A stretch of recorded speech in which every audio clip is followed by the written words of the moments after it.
Am I the a-hole for pointing out to my ex that this is what she wanted? My ex and I divorced 8 years ago, amicably. She is the one who proposed that we not make the kids switch back and forth for the time being. We'd each spend 2 weeks at the house and switch on and off. She said we'd do this until one of us moved on and got remarried, as obviously that wouldn't be a realistic setup. I agreed, and we put it in writing, including that this custody arrangement would only last until one of us got married. We also split rent on an apartment that the other lived in during their off time. All bills have been split evenly between us. Per the agreement, when this ended, we'd sell the house and split the profits, as it's in both our names. Our kids were 6 and 8 when this began. They're now 14 and 16. I have been with my now fiancé for 3 years. We started living together at her place 2 years ago. My ex also started living with her boyfriend, so we gave up the apartment and would still switch off living in the house during our custody time. While our partners didn't live at the main house full-time, they have gotten to know our kids, and everyone gets along. The kids love my fiancé and are excited for the wedding. My ex was happy for us until I spoke to her about putting the house on the market. Suddenly, she got weirded out and said she didn't want to change the arrangement. It was easier for her, and it's nice to have a break from her boyfriend every 2 weeks. I said I get that, but my fiancé and I are getting a new place that's both of ours. The kids are okay with this and are fine with having to switch houses at this point. I offered my ex the option to buy me out, but she can't afford to do that. She kept saying this isn't fair and that she didn't expect I'd ever move on. I asked what if she married her boyfriend. She said she has no plans of remarrying and thought I wouldn't want to either. I just said, well, I am. We've started the process of selling the house, and she keeps trying to get the kids against the idea, but the kids honestly don't care. They've loved house hunting with me and my fiancé. My eldest wants to help my fiancé decorate, as they're close. The kids are also excited to spend more time with my ex's boyfriend, since they'll be living with him and their mom. He's a very nice guy, and they like him. Recently, we got an offer on the house, and my ex was very emotional, which I understood. This was a home we purchased together and raised our children in. I'm emotional to let it go as well, but when we were discussing it, she told me this is all my fault, that she had to sell her children's childhood home. I told her that she's the one who came up with this idea 8 years ago, and she's the one who put in the clause that we'd get rid of the house when one of us remarried. It's not my fault that she had some unspoken, unrealistic expectation. This set her off even more, and she started sobbing, telling me I'm a jerk for throwing this back in her face. So, am I the a-hole for pointing this out? We've amicably co-parented for 8 years, and I'd hate to see that end over something like this. Edit. To those saying she's still in love with you, I honestly doubt it. I think it's more that she has commitment issues, thus why we didn't work out. She didn't cheat, but found marriage suffocating. I don't think there's anything wrong with the guy either. I know he wants to get married. She evidently doesn't. I suspect she's starting to itch for that again. But I've told her to just move out of his place if she doesn't want to live with him and move on. Now for the top comments. Obviously not the a-hole. She set the rules, just doesn't like that they are being enforced now. Her problem is not yours to fix. It sounds like she just doesn't want to live with her boyfriend and his mom.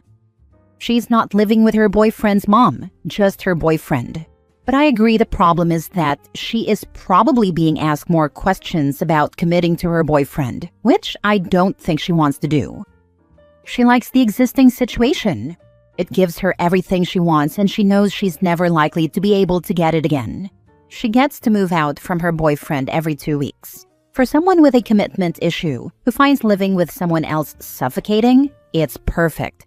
The problem is, she's not likely to be able to find a similar situation.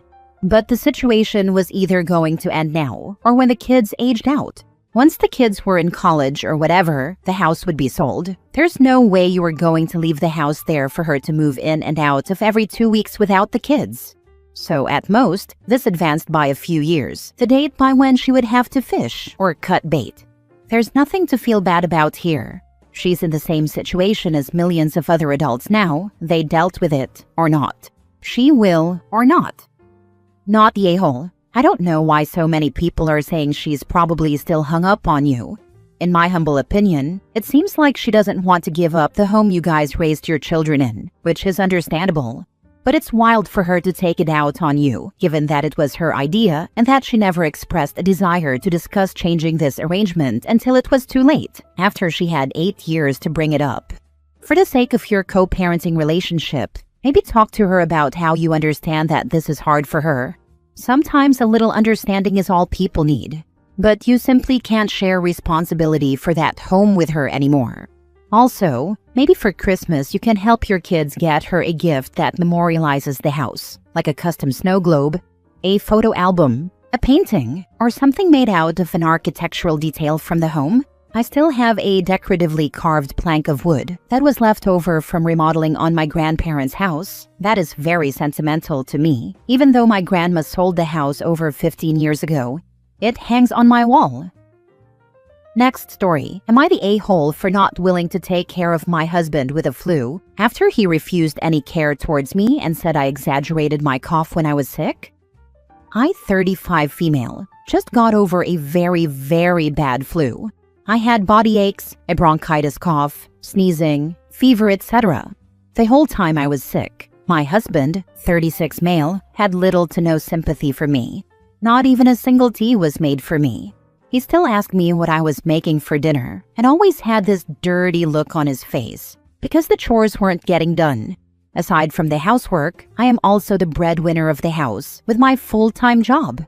He works 2 or 3 days a week, only for about 3 hours each day, just some context to keep in mind. Anyway, he went on to tell me he felt I was exaggerating my cough when I was sick. He had never heard what bronchitis sounded like, and he accused me of making it more dramatic. He would also get annoyed when I sneezed and told me that maybe trying not to cough would help me. Fast forward a week later to today, he woke up with a sore throat. It hasn't progressed yet, but now he has body aches too. I feel really bad because this flu strain sucks, but at the same time, I don't feel as bad as I probably should. I'm more or less letting him be, instead of offering ways to keep him comfortable while he's sick.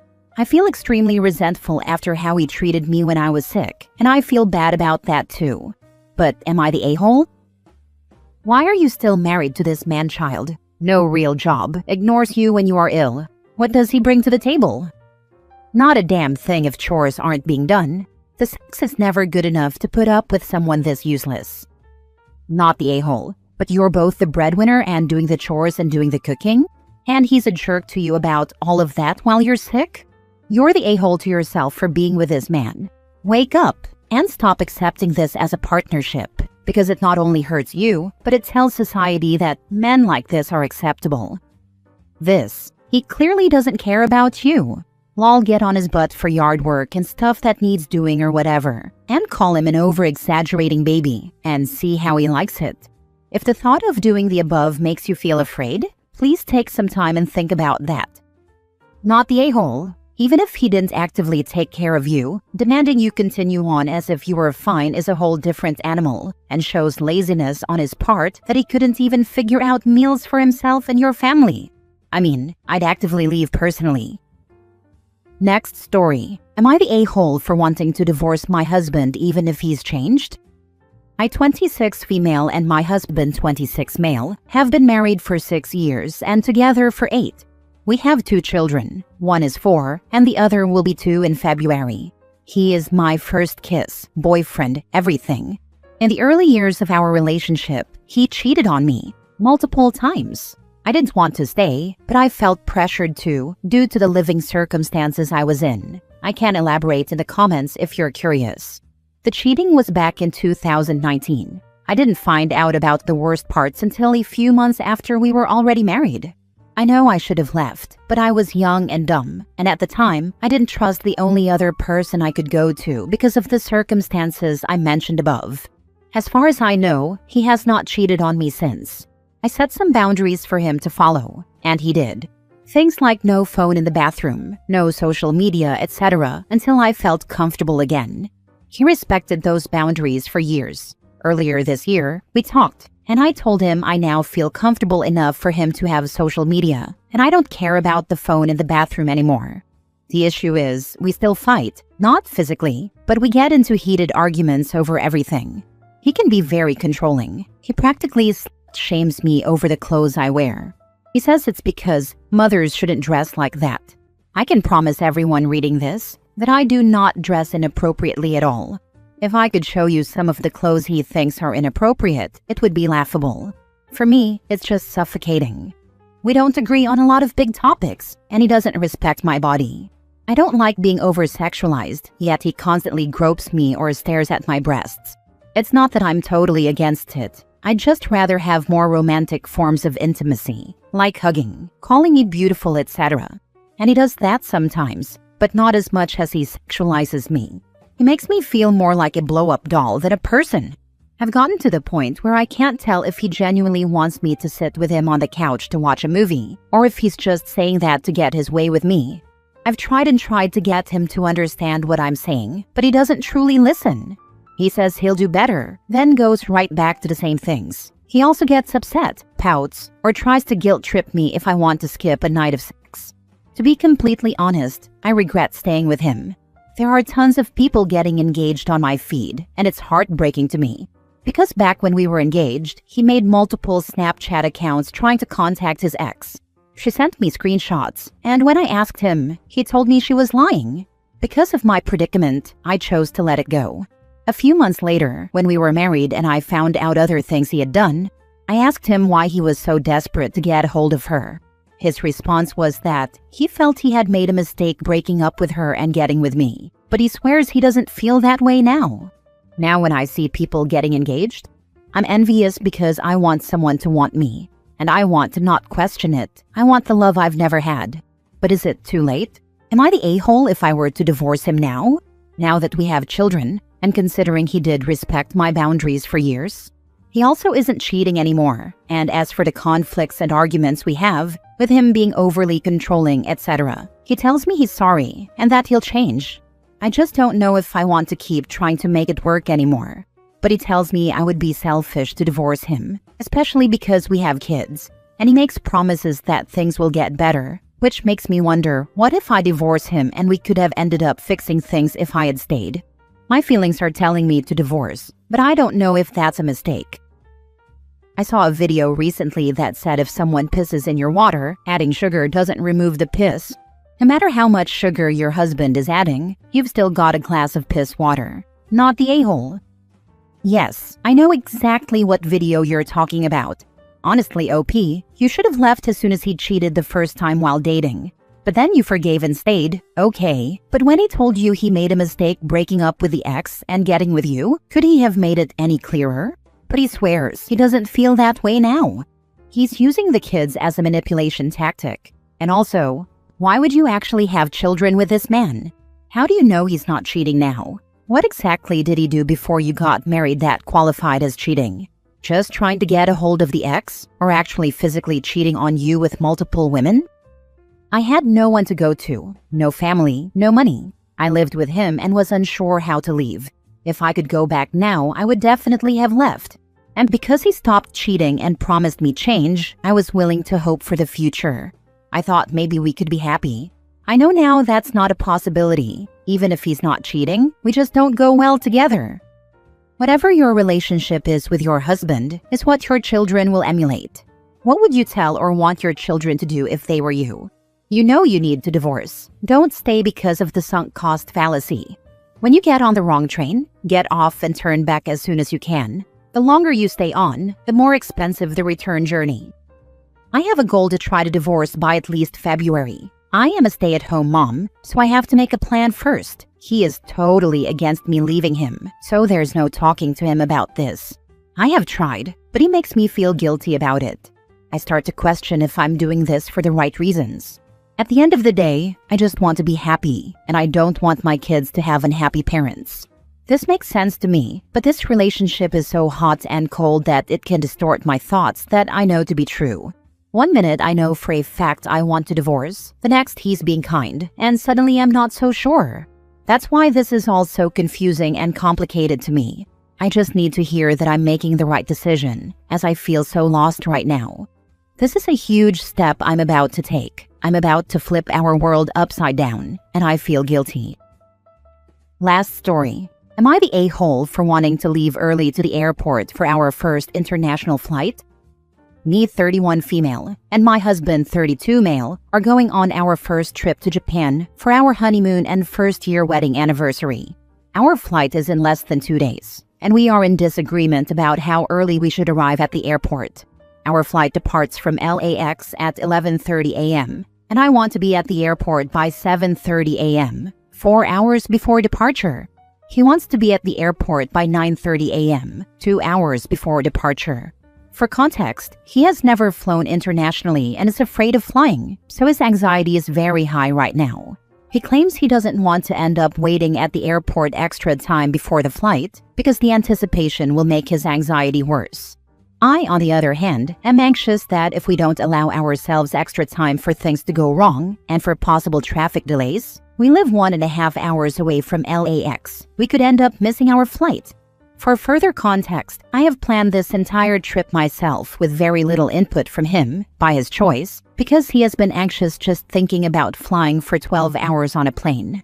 I researched, purchased the tickets, booked hotels and excursions, prepared the itinerary, and arranged for our ride to and from the airport.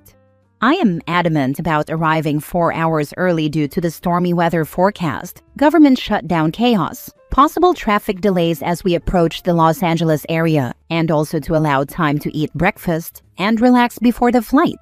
He says I am selfish, an a-hole, and that I don't care about his anxiety for possibly making him wait at the airport for a longer time before the flight. Am I the a-hole?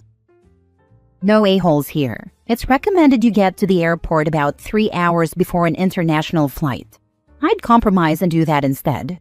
Edit. I missed that OP is flying out in the next couple of days, so the 4 hours makes more sense in context. Since TSA is still recovering from the government shutdown, my judgment is still no a-holes here, but 4 hours makes more sense.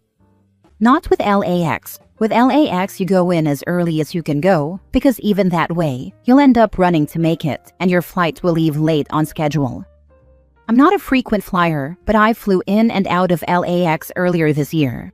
Worst TSA screening process. Still had to take off shoes, take out liquids, even had to take food out of my bag. Took forever, and that was before the shutdown. Can you stay at an airport hotel the night before your flight so you are very close to the airport? Don't have to worry about traffic and he can chill in the calm room a bit later in the morning?